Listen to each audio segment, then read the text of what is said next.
All right, so let's look at example 3, and this one talks about the steps for using technology.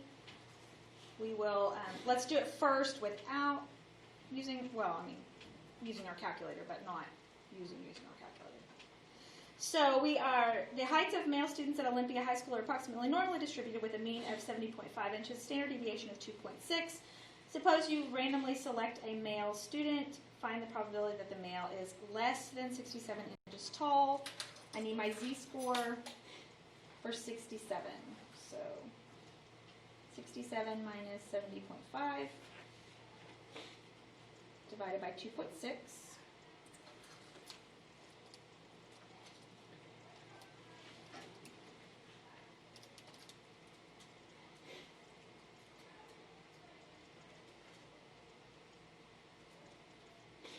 I get a z-score of negative 1.35.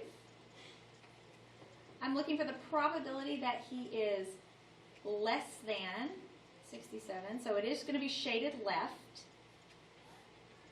which means when I plug it in my calculator, I can just take exactly what my calculator says, or if I look at my z-table, I can take exactly what my z-table says. 0.885. What is it? 0.885. Yep. Awesome. Which means that the probability that the male is less than 67 inches tall is 8%. That's basically my interpretation. It doesn't say that I have to interpret it, but all right. Now I already showed you guys obviously how to use your normal CDF for that type of problem on your calculator. Let's look at problem at this first one where it says problem 1, but we really just did a problem, so that's kind of weird. But let's do one that's between 67 and 73. I already found the z-score for 67, so it was negative 1.35, but let's go ahead and find it for 73. So 73 minus 70.5.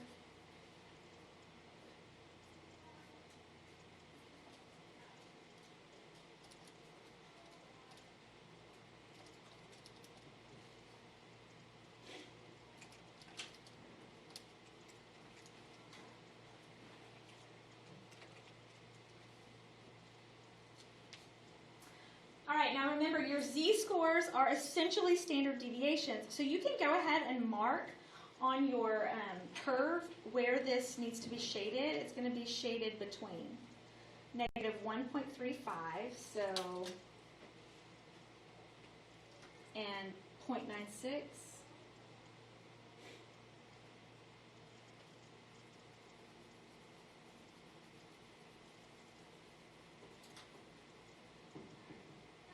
All right, now let's use before I go and get my probabilities, let's use the calculator to find the actual probabilities. So I'm going to do second, and because that's what they want us to do is technology. So second and your distributive menu. And remember, we want a cumulative distribution function. We want it to accumulate and hit enter. Now, in this case, I actually have a lower bound. The calculator is set up for there to be no lower bound, for it to be showing that asymptotic behavior. But in my case, I have a lower bound. Negative 1.35 is my lower bound. So I can do negative 1.35, and I can put my upper bound where I want it to stop, which was 0.961, and hit paste. And you get 0.7432. So the probability that the student is between 67 and 73 inches is 0.743.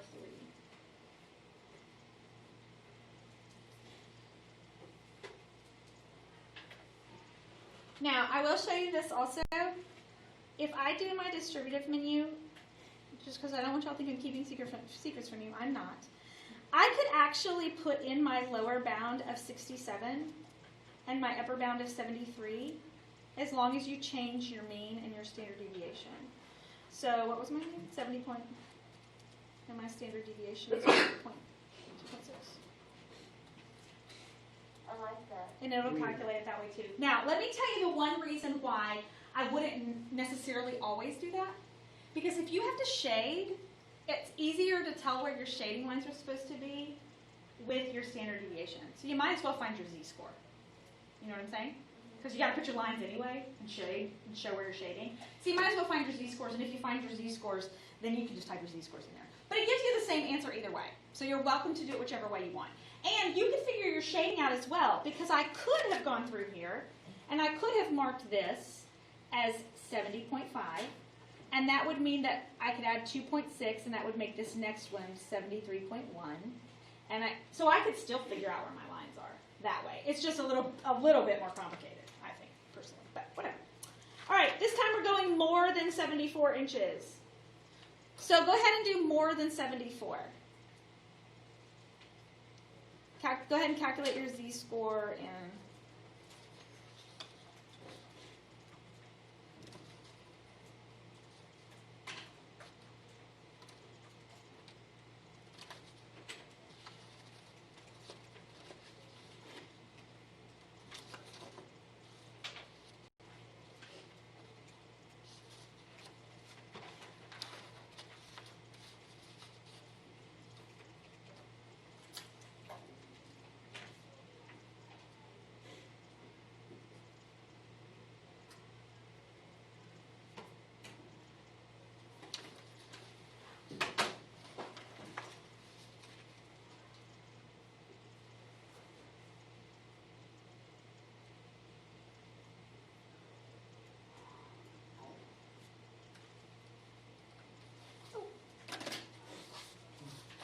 all right, in this case, when I use my calculator, we can do what we've already been doing. You can put in 1.5, you could get 1, you could subtract from 1. Or if you wanted to, you just have to remember what the numbers are.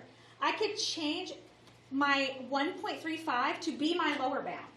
That's where I want this thing to start, is at 1.35.